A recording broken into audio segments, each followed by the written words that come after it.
Hello, and after taking time to listen to the manifesto of former Kenya's Prime Minister Raila Odinga, who is among the aspirants for the African Union chairmanship position in the AU, his manifesto reminds me of one person whom I've studied a lot, that is Muammar Gaddafi of Libya.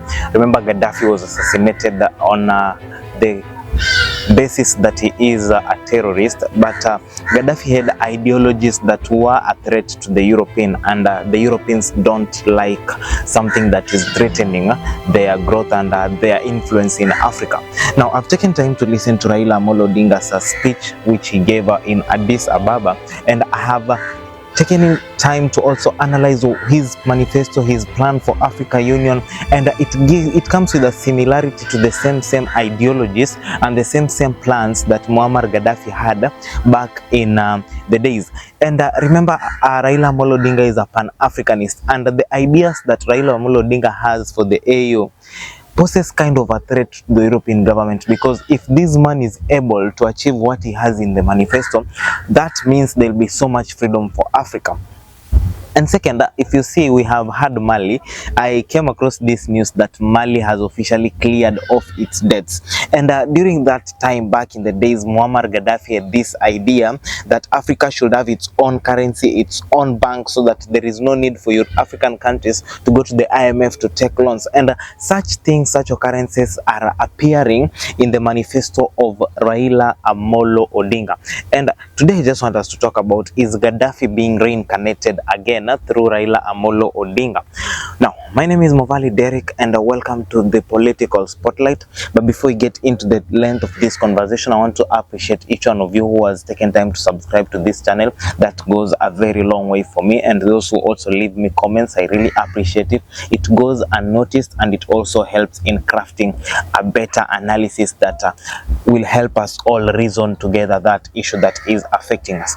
I've discovered also that around 80% of us have not subscribed to this channel. Kindly, I request you to take a few seconds of your time and hit the subscribe button, and also take 1 minute to leave me a comment on the comment section. They both go a long way. And also, if you get time, you can also share this video with your colleagues. It also helps and also goes a long way. Now, without much ado, let's get into this conversation. Now, there are around 6 things in the manifesto of Raila Amolo Odinga that are reappearing in the same idea that Muammar Gaddafi had for Africa. Now, first and foremost, African unity and continental integration during the Muammar Gaddafi's vision. This is something that is in Raila's manifesto. Muammar Gaddafi was one of the foremost proponents for the United States of Africa, advocating for a single political and economic bloc that will unite all 54 African countries. Now, he saw the African Union as a means to an end, but argued it should be a stepping stone to a greater political unity. You remember Gaddafi, before he was assassinated, there were rumors that he wants to become the president of the entire African continent, because he had proposed for the unity of the African countries, and that all African countries should have the same political and economic policies. But that was met with some negative things. Some African leaders were influenced by the European leaders, and they started seeing Gaddafi as he wants to become a dictator. And if you check in Raila's manifesto, his vision is that he has expressed a commitment to enhancing continental unity and integration. His manifesto stressed the importance of creating stronger political and economic ties between African countries, and still Gaddafi had the ideology of political and economic ties between African unities. Raila has often been speaking about the need to streamline cooperation in access and also in areas such as infrastructure development, trade and security, which align with the broader goals of African unity. Remember, if Africa can be united in infrastructure, if it can be united in trade, and if it can be united in security, Africa becomes one of the strongest blocs in the world, because you realize that the unity of these nations, Africa is rich in resources, and if these people are to unite, their infrastructure will grow. If they are to unite, their economic part, which comes with the trade, will also grow, and that comes with also its security. The second thing when we talk about economy is the economic integration and development. And in Gaddafi's vision for Africa, he envisioned an economically united Africa with a single currency and shared economic policies, which will help reduce dependency on the Western and empower African countries economically. And during this time, remember, we have the US dollar. If you study the United States, it has several states. It's not just one country. It's a country that has several states, and then these states are led by governors. And the USA has one currency, which is the dollar, which is the most powerful currency in the world. So Gaddafi's vision was that for Africa to grow and to stop depending on the European sector, we need to have one currency. Right? And when we have one currency, this means that this currency will be used in Kenya, Uganda, Nigeria, in any country. This currency is functional. But also, it's not only about the currency. He also had the idea that we should have the similar economic policies, that the policy in Kenya for economy is the same policy in Rwanda, is the same policy in Congo, is the same policy in Libya. And you realize that if countries have the same policies in a continent, this continent becomes so powerful, because you cannot alter the policy of a certain country. Let's say the same way IMF tried to alter the economy of Kenya without altering the economy of South Africa or of Nigeria. Now let's check into Raila's vision of AU. And Raila Odinga too advocates for economic integration. His proposal emphasizes enhancing intra-African trade through frameworks like the African Continental Free Trade Area. And that's why I'm telling you that Raila Odinga's idea for Africa Union seems to align with the ideas Muammar Gaddafi had when he was the president of Libya back then. And also Raila is speaking of improving Africa's infrastructure, particularly in transportation and energy. Energy is becoming something that is really of importance in Africa. We have the solar energy in the Sahara region. Then we have the nuclear energy that we have one in South Africa. There is one proposed in Kenya. And this comes with the fact that Africa still has a lot of untapped potential that can help the economy of Africa grow. And Raila is targeting this area. Now, while he doesn't explicitly call for a single currency as Gaddafi did, his emphasis on economic cooperation and removing barriers to trade. Remember, there are barriers when you want to trade, let's say from ECOWAS to COMESA to these are blocks organization. For members of ECOWAS, they can trade easily amongst themselves. Members of COMESA can trade easily among themselves. But there are barriers when a member from COMESA wants to trade with a member from ECOWAS. There are these barriers, and Raila is for the removal of these barriers so that countries in Africa can trade freely and openly without this barrier. Thirdly is about the security and sovereignty of the African Union. And Gaddafi's vision was deeply committed to African sovereignty, which is critical of Western intervention in African affairs. He proposed the creation of an African standby force. The same way you have Spetsnaz in Russia, we have Delta Force in the US. He wanted the creation of an African standby force, a continent-wide military force capable of responding to issues in Africa. You see, in Africa kuna terrorism may happen in Somalia and all that. Then the UN has to come in. So this guy was for this idea that as a continent, let's create one army. Then each country will be donating soldiers to this army so that they can be ensuring there is peace in Africa. And the same thing has arisen in Raila's vision, where he acknowledged the need for one more robust African security architecture. While his approach is more of diplomatic rather than militaristic than Gaddafi, he has highlighted the importance of Africa's union, peacekeeping and conflict resolution mechanism. Now, he has often called for greater African-led solutions to African problems, including tackling security challenges posed by terrorism, civil wars, and political instability in parts of Africa. Now, although he has not been on the military part so much, but his idea still aligns that for whatever idea or whatever plan Raila has for security, it all boils down to the creation of an African standby force. Though this force was created in 2003, it is not yet so much active, and there are chances that if Raila becomes the chair of Africa Union, this thing will be highly or actively activated. the fourth thing, as we end these, or we near the end, is the political and institutional reforms for Africa. If you check Gaddafi's vision, Gaddafi sought political reforms in Africa that will centralize power at a continental level rather than at a country level. He pushed for the establishment of the African Union to replace the Organization of Africa Unity, arguing that OAU was ineffective and too fragmented to address the continent's challenge.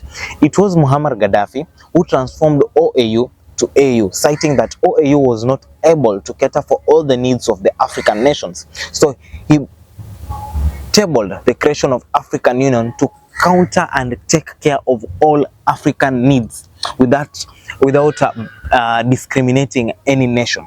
And if you check Raila's vision on this, is that while Raila Odinga does not advocate for such radical political centralization as Gaddafi did, he supports reforming the African Union to make it more effective and accountable. His manifesto strengthens African Union institution to ensure that it can respond better to crisis, improve governance, and address corruption in Africa. The same thing. It's like the coin is the same. This is Gaddafi's side and this is Raila's side. So if you flip the coin, it is still the same idea for Africa. The fifth thing, Raila is a Pan-Africanist, right? And that, you know, Gaddafi now was a deep Pan-Africanist. And let's talk about Pan-African diplomacy and foreign relations.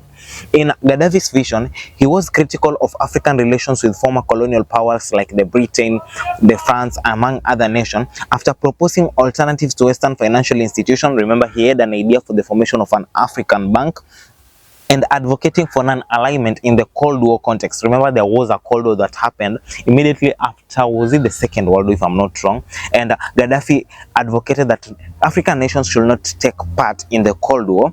He wanted Africa to assert itself independently at the global stage rather than taking side. You see, right now we have the BRICS and the G7. People are aligning themselves based on what party has their interest at heart. The BRICS entail Brazil, Russia, India, China, and South Africa. While the G7, we have Britain, we have United States of America, we have Spain, we have Italy, like all those countries. And if you check, Africa is aligning itself. Some African countries like Uganda, the other day we saw Ruto is trying to join the BRICS despite being at the G7 before. So for Gaddafi, it was not about us aligning ourselves. He wanted Africa to create its own space at the global stage rather than depending on other European nations for empowerment. And Raila's vision for this, he shares the similar idea for Africa to play a more assertive and independent role in the global stage rather than depending on the whites. His manifesto stresses the need for Africa to have a louder voice in the international institutions like the UN. And remember, President William Ruto once, during the address at the UN, said that Africa should be given a permanent seat in the United Nations. There is the G7, the Great Seven of the UN. So William Samoei Ruto had tabled a motion that Africa should be given a permanent position in the G7 rather than selecting one nation from Africa to join that panel, and then after a duration of time it's removed. Rather that African Union or the AU should be given a permanent position in there. And you see, the same idea is arising with Raila, where he says that he wants to have Africa have a permanent seat at the UN and also have a saying at the global stage, an independent saying at the global stage. Now, his voice on international institutions like the UN, the World Bank, and the IMF, he has also been vocal about reducing Africa's dependency on foreign aid. And this comes with a great celebration, because if Donald Trump has won the presidency in the United States, we all know that foreign aid to Africa is gonna reduce, because Trump's first manifesto was America First, and then his second manifesto is Make America Great Again. This means that this man is just going to implement the policies that he had created previously, that the former government led by Biden seemed to have destroyed. And this tells you that Raila's idea to get Africa to depend on itself, to get Africa to stand on its own and stop depending on foreign aid from European countries, for Africa to get a saying at the UN, for Africa to get a stand on its own, still aligns with Gaddafi's idea that we should not take sides. And this also comes with the AU might control Africa's decision in either joining the G7 or joining the BRICS when it comes to that. Lastly, let's talk about leadership and governance. And Gaddafi's vision on leadership was often marked by his idea of direct democracy, which he advocated through his Green Book. Okay, I don't know if you guys have read that book, but I've read the book. There is this book Gaddafi wrote.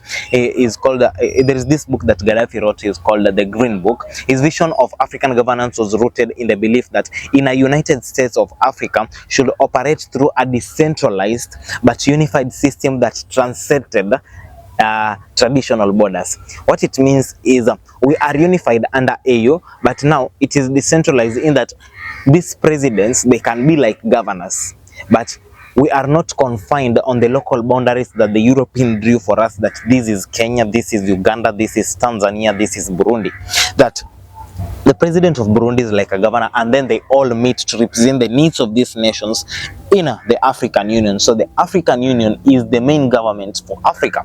And the same is with Raila, while Raila is more conventional in his views on governance, he also emphasizes the need for good governance, democracy, and leadership across Africa. He has been advocating for a stronger democratic institution and political stability across the continent, and his manifesto highlights his commitment to strengthening the African Union ability to promote peace and democracy across Africa. So this tells you that Raila and Gaddafi are one and the same coin, just that Raila has altered a little bit the manifesto that Gaddafi had while creating the AU, so that it can still come out that Africa unites on its own. You know, if Africa comes to stand on its own, let's say Africa creates its own bank, Africa creates its own currency, Africa creates its own military, this poses a threat to superpowers like Russia and the US, because unity for Africa, which is rich in resources that are not well exploited, if you check the energy sector, you check the mineral sector, you check the education sector, you check the entertainment sector, they are not so well exploited. It poses a greater potential for Africa to grow in a comparison to other European nations, and that's why it's gonna even be hard for Raila Amolo Odinga to clinch the AU seat, because it his ideas poses a threat to certain European nations. But also, you know, with the Trump in power, he can easily clinch the seat. So for me, I'll just say that I wish Raila Amolo Odinga all the best in his quest for the AU chairmanship. But also, you as a Kenyan, what do you think concerning the comparison I've given you of Gaddafi's manifesto and Raila's manifesto? Is there a possibility for Africa to unite one day in the future, or in the next few years? Do you see African countries reading the same page where we'll remove there are no borders, we can trade easily, there will be no passports to travel from one nation to another, and among other things that deter trade, development, and interaction between African nations? My name is Mavali Derek. This is the Political Spotlight, and have yourselves a lovely time. See you again on the next video.